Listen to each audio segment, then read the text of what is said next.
warahmatullahi wabarakatuh. Perkenalkan, nama saya Khairama, calon guru program Angkatan 8 dari Kabupaten Pasaman Barat, unit kerja SD Swasta Bina Agro Minang. Untuk kesempatan ini, saya ditemani oleh rekan saya, Ibu Intan Ramayeni. Beliau adalah guru kelas 4 dari SD Swasta Bina Agro Minang. Assalamualaikum Ibu Intan. Waalaikumsalam Bu Rama. Bagaimana kabarnya Ibu hari ini? Alhamdulillah baik Bu. Ibu gimana kabarnya? Alhamdulillah sehat. Baik Bu Intan, hari ini kita akan mengadakan percakapan praobservasi ya Bu ya, sebelum nanti saya melakukan supervisi di kelas Ibu. Yaitu saya akan mengamati jalannya proses pembelajaran yang dilakukan di dalam kelas. Adapun tujuan nanti diadakan supervisi itu adalah untuk mengetahui dan juga mengevaluasi jalannya proses pembelajaran yang dilakukan. Selanjutnya, kenapa kira-kira kita melakukan percakapan praobservasi ini, yaitu untuk persiapan awal sebelum nanti Ibu melakukan proses pembelajaran, agar nanti proses pembelajaran Ibu menjadi lebih menyenangkan, Ibu juga menjadi lebih percaya diri dalam proses pembelajaran di kelas. Begitu ya Bu? Iya Bu, baik Bu. Nah, jadi ada beberapa pertanyaan Ibu yang akan saya tanyakan kepada Ibu. Yang pertama itu terkait dengan tujuan pembelajaran Ibu. Nah, kira-kira apa itu tujuan pembelajaran yang akan Ibu capai dalam proses pembelajaran di kelas nanti? Nah, baik. Berdasarkan modul yang telah saya buat, di sini ada 3 tujuan pembelajaran yang harus saya capai. Yang pertama, murid mampu menyebutkan 5 bagian-bagian tumbuhan dengan benar. Sedangkan yang kedua, murid mampu mengidentifikasi fungsi bagian-bagian tumbuhan dengan benar. Dan yang ketiga, murid mampu menuliskan laporan sederhana tentang fungsi bagian-bagian tumbuhan secara sistematis dengan benar. Gitu Bu. Baik, berarti ada 3 tujuan pembelajaran yang akan dicapai ya Bu. Dan bagaimana itu dengan area pengembangannya ya Bu? Area pengembangan yang ingin Ibu capai di proses pembelajaran itu. Baik. Kalau untuk area pengembangan, di sini saya menggunakan 2 pengembangan, yaitu pengetahuan dan keterampilan. Pada bagian pengembangan pengetahuan, yaitu murid mengidentifikasi fungsi bagian-bagian tumbuhan dengan benar. Sedangkan untuk bagian pengembangan keterampilan, yaitu murid mampu. Sedangkan untuk yang area pengembangan keterampilan, yaitu murid menuliskan laporan sederhana tentang fungsi bagian-bagian tumbuhan secara sistematis dan benar. Oke, berarti ada 2 area pengembangan yang akan dilakukan, yaitu pengetahuan dan keterampilan. Dan juga bagaimana ini Bu rancangan pembelajaran yang ingin diterapkan di kelas, itu bisa mungkin dari strategi pembelajarannya, modelnya, serta media nanti yang akan Ibu gunakan dalam pembelajaran tersebut. Nah, ya. Kalau untuk strategi pembelajaran, di sini saya menggunakan strategi pembelajaran berdiferensiasi terintegrasi dengan KSE, yaitu berdasarkan profil belajar siswa, diferensiasi konten dan produk. Pada pembelajaran ini, saya nanti akan mengumpulkan siswa dengan gaya belajarnya masing-masing, yaitu dengan cara visual, auditori, dan kinestetik. Sedangkan untuk model pembelajarannya di sini saya menggunakan problem based learning, dan untuk metodenya saya menggunakan metode diskusi kelompok, tanya jawab, dan juga penugasan. Baik, jadi dalam perencanaan Ibu nanti Ibu di dalam kelas akan menggunakan strategi pembelajaran berdiferensiasi, terintegrasi dengan pembelajaran sosial dan emosional, juga dengan menggunakan model problem based learning, serta menggunakan metode diskusi kelompok, tanya jawab, dan penugasan ya Bu. Iya. Oke, nah bagaimana dengan media nanti yang akan Ibu gunakan di dalam kelas? Kalau untuk media, di sini saya sesuaikan dengan gaya belajar peserta didik, yaitu untuk yang visual nanti saya akan menampilkan gambar-gambar yang berhubungan dengan tumbuhan. Kalau untuk auditori video Kalau untuk auditori itu dapat berupa video pembelajaran, dan kinestetik itu dengan memanfaatkan benda-benda sekitar. Nanti saya akan menyuruh para peserta didik untuk membawa contoh-contoh tumbuhan, dan tentunya nanti didukung juga oleh laptop, infoflux, dan loudspeaker. Baik, bagus sekali ya Bu rancangannya nih. Kira-kira kapan nih kegiatan pembelajaran ini dilaksanakan, harinya serta jam keberapa? Kalau untuk pembelajarannya Bu, harinya di Selasa di jam pembelajaran pertama. Baik, jadi nanti Ibu akan melaksanakannya pada hari Selasa pada jam pertama. Oke, jadi saya akan datang mengamati dan untuk mensupervisi Ibu ya pada hari Selasa tersebut jam pertama, mengamati dan mencatat hal-hal apa saja yang saya lihat yang terjadi di dalam kelas Ibu. Iya Bu. Baik, nanti oh ya Bu, setelah Ibu melakukan kegiatan observasi atau pembelajaran dalam kelas, nanti kita akan melakukan percakapan yang terakhir ya Ibu dalam tahap pasca observasi. Dalam pasca observasi ini nanti kita akan didampingi oleh pengajar praktik dari program Guru Penggerak. Begitu ya Bu ya? Iya Bu. Dan sebelum kita akhiri percakapan kita, kira-kira apa nih yang Ibu dapatkan, pencerahan apa yang Ibu dapatkan setelah percakapan ini? Yang saya dapatkan setelah percakapan ini yaitu saya mendapatkan gambaran tentang pelaksanaan proses pembelajaran yang akan saya lakukan, baik itu dalam strateginya, model pembelajarannya, dan media yang akan saya gunakan, sehingga saya lebih siap untuk masuk kelas esok hari. Oke, terima kasih buat atas waktunya sudah bersedia berbincang-bincang dengan saya pada tahap praobservasi ini. Sampai jumpa nanti di dalam observasi kelas ya, Bu. Ya, baik Bu, terima kasih. Ya, sama-sama. Demikian percakapan kita hari ini pada tahap praobservasi. Sampai jumpa dalam observasi dan pasca observasi. Terima kasih. Wassalamualaikum warahmatullahi wabarakatuh.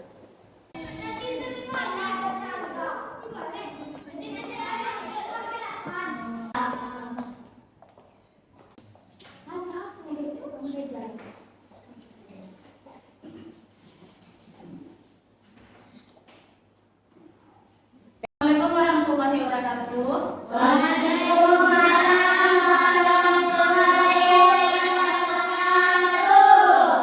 Selamat pagi anak-anak semuanya. Bagaimana kabarnya hari ini, sehat? Sebelum mulai belajar kita berdoa dulu ya. Silakan ketuanya dipimpin doa.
Vicky, senang Bu. Senang semuanya ya. Tenang Bu, tenang juga. Sebelum mulai belajar, kita sedikit ice breaking dulu. Coba semuanya berdiri.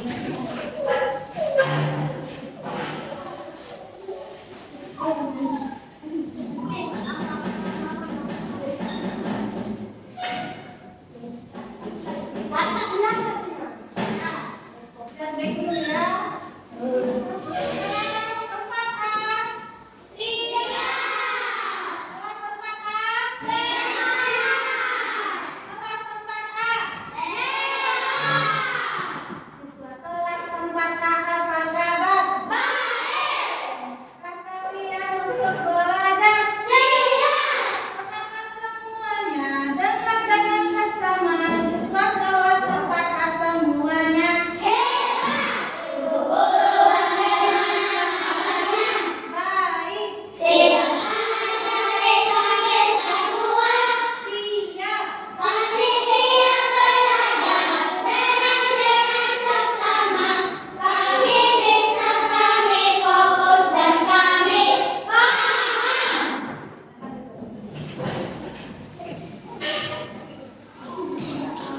Nah, hari ini kita akan belajar tentang tumbuhan sumber kehidupan di muka bumi.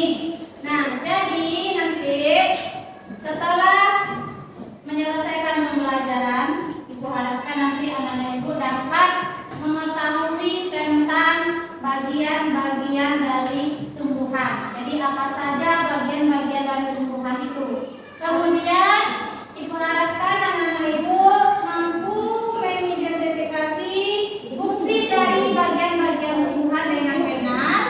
Lalu setelah itu diharapkan anak-anak Ibu mampu menulis laporan sederhana tentang fungsi tumbuhan dan fungsinya secara sistematis dan benar. Ya. Nah, ini perhatikan dulu video yang Ibu tampilkan di layar ini.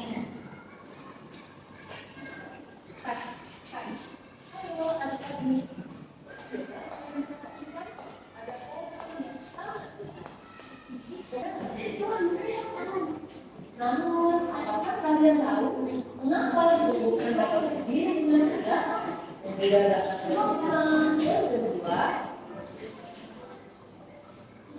Ibaratnya, tumbuhan hidup seperti manusia yang memiliki tangan dan kaki.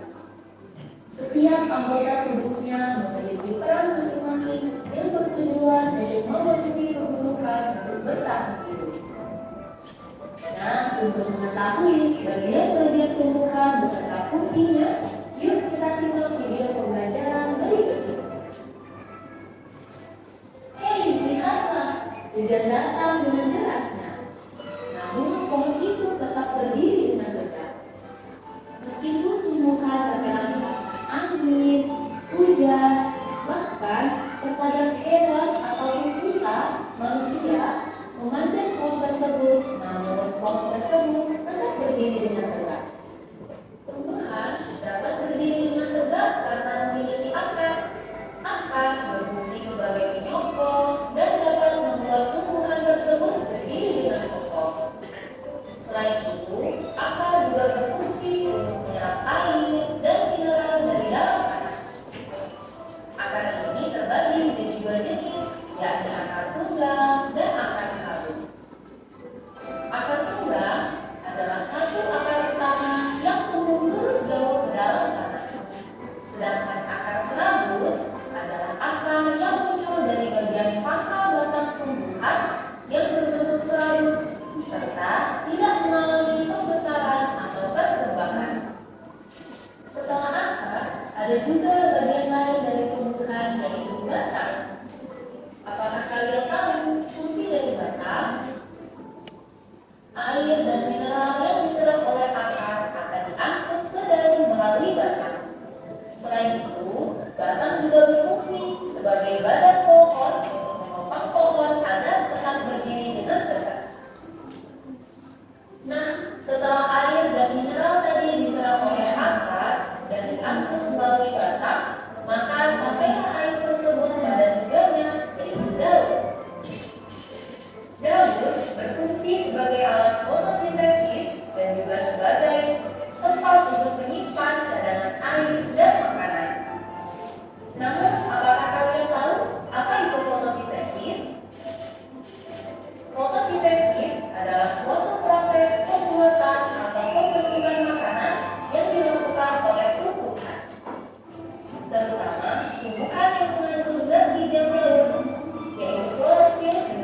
Sebutkan mana yang akar, mana yang batang, mana yang daun. Kalau belum ada di sini ya. Kita yang tiga dulu. Siapa yang bisa?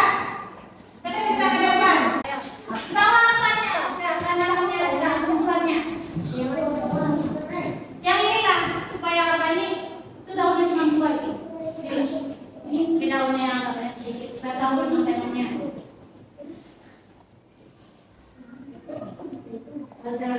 Bagian tumbuhan. Untuk bagian tumbuhan yang ada di bunga. Ini adalah akar, ini batang, dan ini daun. Ya, bunganya belum ada, buahnya belum ada. Buahnya belum tumbuh ya teman-teman, karena ini masih kecil. Ya, tapi ini pertama keras-keras. Nah, tadi itu dia bagian tumbuhan yang sudah dibacakan oleh teman-teman kita tadi. Sekarang bertanya apakah semua bagian-bagian tumbuhan ini mempunyai fungsi? Punya atau tidak? Tumbuhan ini sama dengan kita. Ya, kalau bagian anggota tubuh, kalau pada manusia itu ada tangan, kaki, kepala, semuanya memiliki fungsi. Tumbuhan juga seperti itu. Akar memiliki fungsi, batang memiliki fungsi, daun juga memiliki fungsi. Nah, kita lanjutkan ya. Nah, sekarang anak-anak ibu sudah dibagi menjadi 3 kelompok. Ini berada ibu bagikan LKPD-nya nanti. Silakan dikerjakan berdasarkan perintah yang ada di LKPD-nya ya. Dikerjakan bekerja sama dalam kelompok. Kemudian ini ada juga kelompok.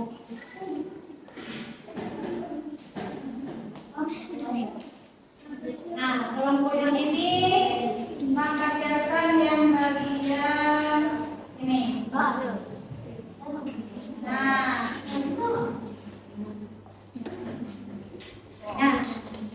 nah silakan dikerjakan, diskusikan dengan teman-temannya dulu.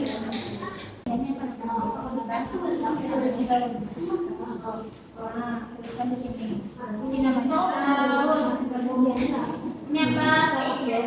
Bunga. Nah, nih, posisinya di sini. Tuh. Tahu? Fungsinya? Tahu? Di sini ada fungsi sama kanan.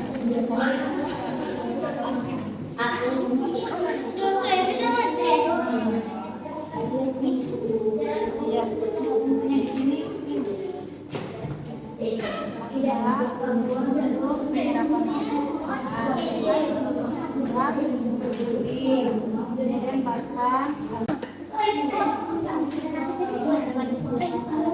Mana nih? Yaitu batang. Batang foto. Aja satu di situ.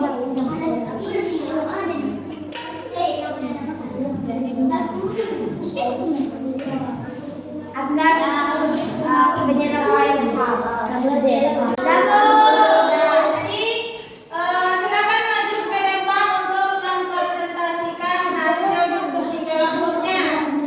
Ibu mau coba ke kelompok kinestetik, kumpulkan dulu ke depan sambil presentasikan. Kami dari kelompok kinestetik akan membacakan hasil diskusi kami. Bagian-bagian tumbuhan, daun, tempat menghasilkan makanan sebagai energi untuk tumbuh dan hidup. Bunga,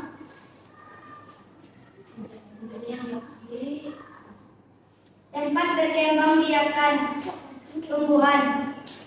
Buah, melindungi biji. Akar, menjaga tanaman tetap kokoh, menyerap nutrisi dan air dari dalam tanah. Batang, membuat tanaman berdiri tegak dan kokoh, tempat tumbuhnya daun, bunga, dan buah. Sekian hasil diskusi kami. Terima kasih. Nah, bagus ya, karena semua kelompok sudah tampil, jadi apa yang dibikin oleh masing-masing kelompok tadi sudah benar semuanya, berarti Ibu menganggap kalau anak-anak Ibu sudah paham mengenai bagian-bagian tumbuhan serta fungsinya. Nah, sekarang ini ada tugas mandiri, ini dikerjakan satu per orang ya, bukan kelompok lagi, tapi dikerjakan secara sendiri-sendiri.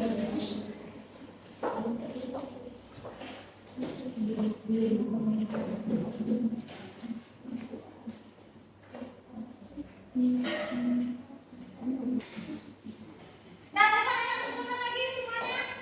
Tugasnya yang tadi. Kumpulkan ke depan.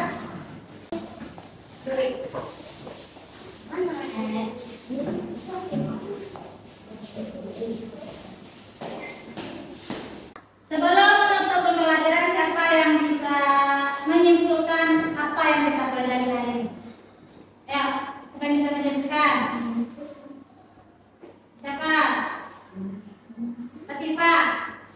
Kita belajar tentang apa hari ini, Latifah?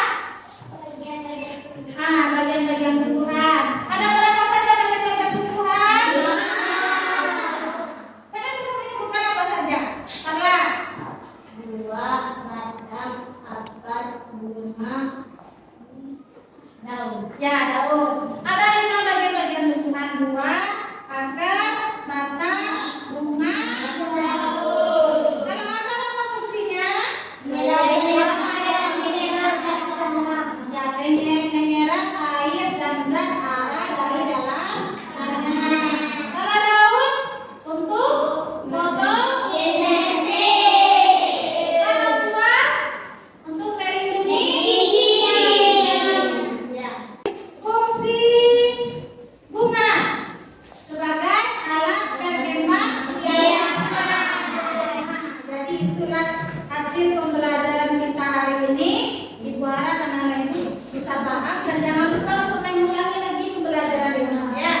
Nah, jadi sekarang kita ada lomba observasi mengungkapkan perasaan belajarnya hari ini. Apakah merasa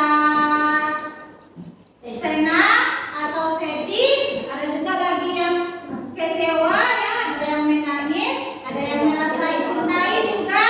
Nah, kalau perasaannya menunjukkan ini berarti nanti pada saat Ibu tanya ke kelompoknya, kalau merasakan senang silakan smile gitu bilang ya.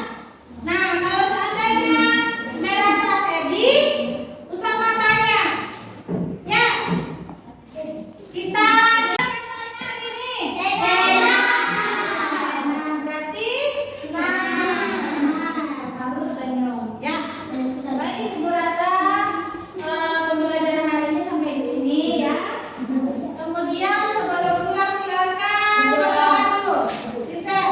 Ya.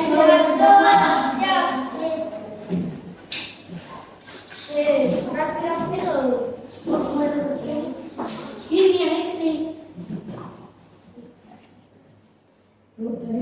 Yang berdua siap, hormat, tegak, ucap hamdalah.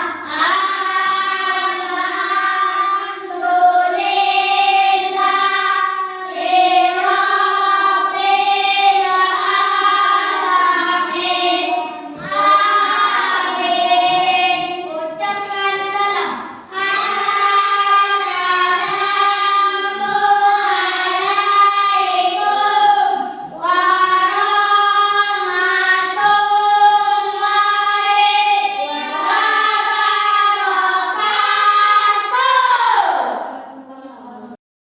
Assalamualaikum warahmatullahi wabarakatuh. Berjumpa lagi bersama saya Khairama, calon guru penggerak angkatan 8 dari Kabupaten Pasaman Barat pada tahap pasca observasi. Dalam kegiatan ini saya didampingi oleh Ibu Intan Rahmayeni selaku guru yang telah saya observasi dan juga Bapak Dedi Nafrizal selaku pengajar praktik dari program pendidikan guru penggerak angkatan 8 Kabupaten Pasaman Barat. Assalamualaikum Pak Dedi. Assalamualaikum Bu Intan. Bagaimana kabarnya hari ini? Alhamdulillah baik. Alhamdulillah sehat. Baik, Bu Intan, di percakapan pasca observasi ini nanti saya akan memberikan beberapa pertanyaan mengenai proses pembelajaran yang telah Ibu lakukan pada tahap observasi kelas ya Bu ya. Nah, tujuannya di sini nanti kita akan mengevaluasi sejauh mana proses pembelajaran yang sudah Ibu lakukan, apakah sudah sesuai dengan perencanaan dalam modul ajar yang telah dilakukan. Ya Bu ya, apakah Ibu bersedia? Iya, sangat bersedia sekali Bu Rama. Baiklah, pertanyaan yang pertama mungkin saya akan menanyakan mengenai bagaimana nih pendapat Ibu atau perasaan Ibu setelah menyajikan proses pembelajaran pada kegiatan observasi yang telah kita lakukan Ibu. Iya, terima kasih Bu Rama. Kalau untuk perasaan saya itu saya senang sekali karena bisa menyampaikan materi pembelajaran dengan tepat waktu dan kemudian menyampaikan materi sesuai dengan rencana, sesuai dengan modul yang telah direncanakan. Walaupun ada sedikit tantangan bagi saya karena saya sedikit gugup, tapi alhamdulillahnya semuanya berjalan dengan baik. Berarti Ibu bisa lebih senang gitu dalam menyampaikan pelajaran yang sudah sesuai dengan modul ajar yang telah Ibu buat ya Bu ya. Jadi apakah proses pembelajaran Ibu ini yang sudah Ibu lakukan itu sudah sesuai dengan yang Ibu rencanakan di dalam modul ajar yang Ibu buat? Ya, saya rasa saya sudah menyampaikan pembelajaran ini sesuai dengan rencana, tetapi saya masih merasakan belum sempurna dari cara penyampaian materi yang sudah saya tuangkan dalam modul ajar ini. Begitu ya Ibu ya. Jadi bisa nggak Ibu menceritakan hal-hal yang Ibu rasa itu sangat memuaskan gitu dalam proses pembelajaran Ibu yang membuat Ibu merasa semangat dan merasa Ibu sangat berhasil gitu dalam proses pembelajaran? Iya. Untuk hal yang sangat memuaskan bagi saya yaitu saya melihat adanya semangat dari peserta didik saat melakukan pembelajaran, kemudian keaktifan peserta didik dalam mengikuti proses pembelajaran.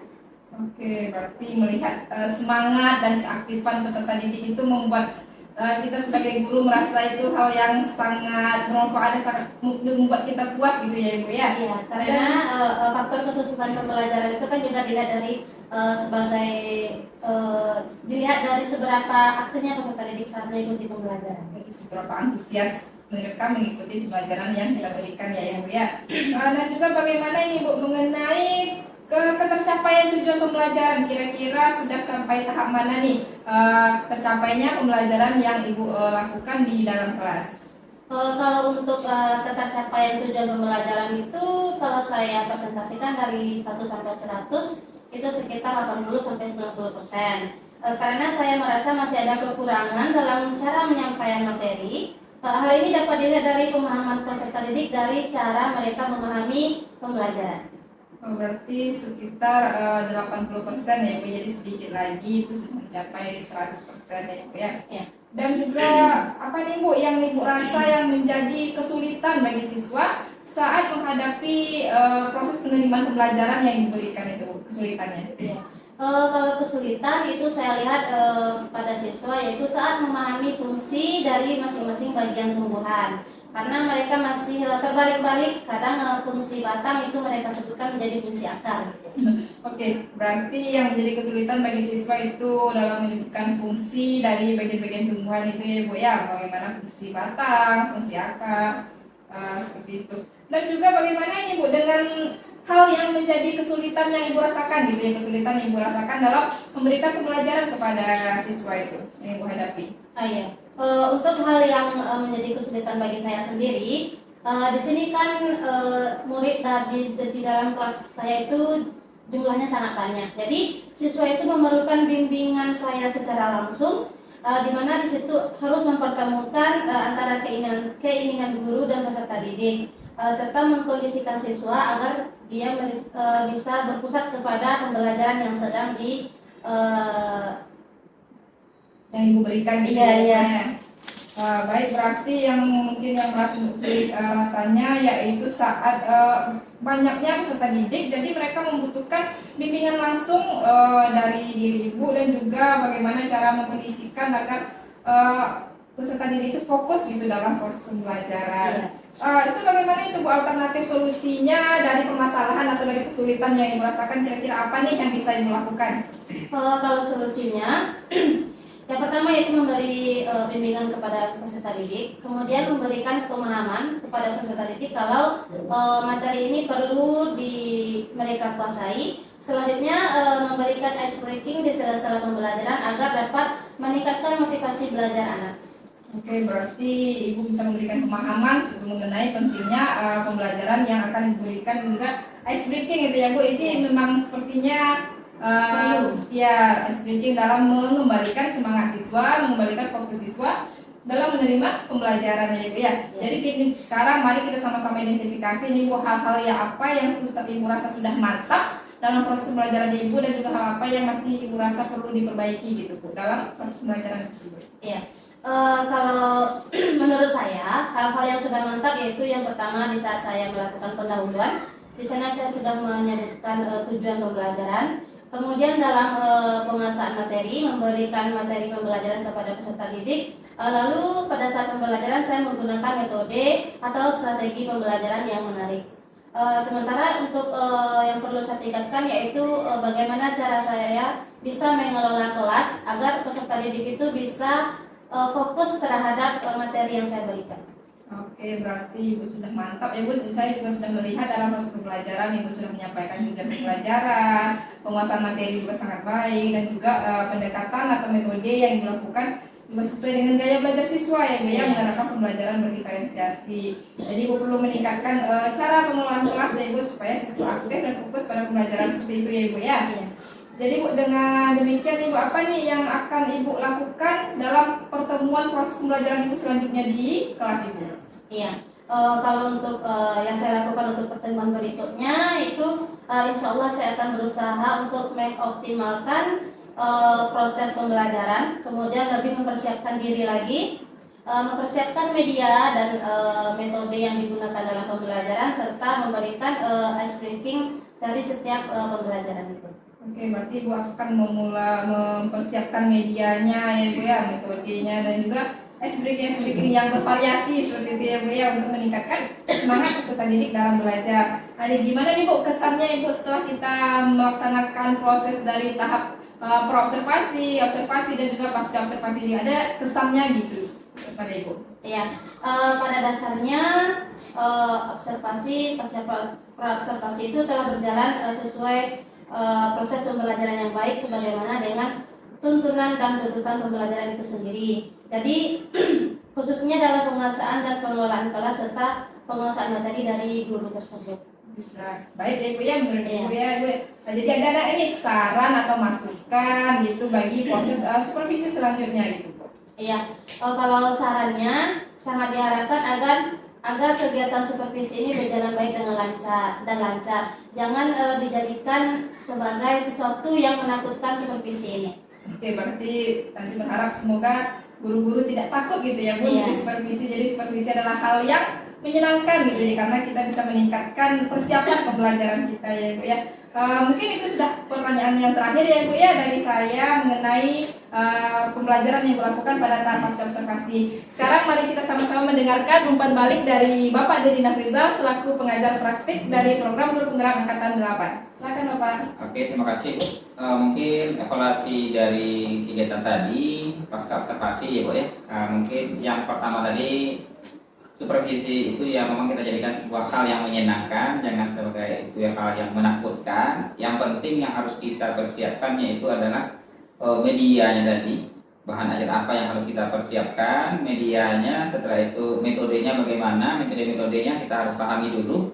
Apalagi di kurikulum Merdeka ini kan ada beberapa itu, nah jelas, itu yang harus kita pahami. Yang kedua, selanjutnya kalau kita sudah nampak anak sudah jenuh, kita mulai dengan kegiatan ice breaking. Jangan hanya bisa di awal, bisa di akhir yang jelas melihat dari kesiapan siswa. Apakah siswa tadi jenuh atau tidak? Kalau memang jenuh, kita bikinlah sebuah ice breaking seperti itu. Biar suasana lokal menjadi lebih hidup lagi. Dan untuk pengelolaan kelas ini adalah yang lebih penting, pengelolaan kelas. Karena bagaimanapun hebatnya kita, bagaimanapun siswanya bagus dan sebagainya, kalau pengelolaannya kurang baik, itu nanti pembelajaran kita tidak akan tercapai sesuai yang kita inginkan gitu. Jadinya pendekatan inilah yang sebenarnya yang harus kita lakukan kepada siswa sebagai seorang guru, melakukan kepada pengelolaan kelas ini lebih baik dan tujuan pembelajaran yang tercapai sesuai yang kita inginkan. Mungkin seperti itu aja Bu. Terima kasih. Arahan pada Prime. Terima kasih. Baik, Assalamualaikum terima kasih. warahmatullahi wabarakatuh. Terima kasih Bapak. Baik, sekian tahap pasca observasi dari rangkaian supervisi akademik dari saya. Wassalamualaikum warahmatullahi wabarakatuh. Waalaikumsalam. Meraih mimpi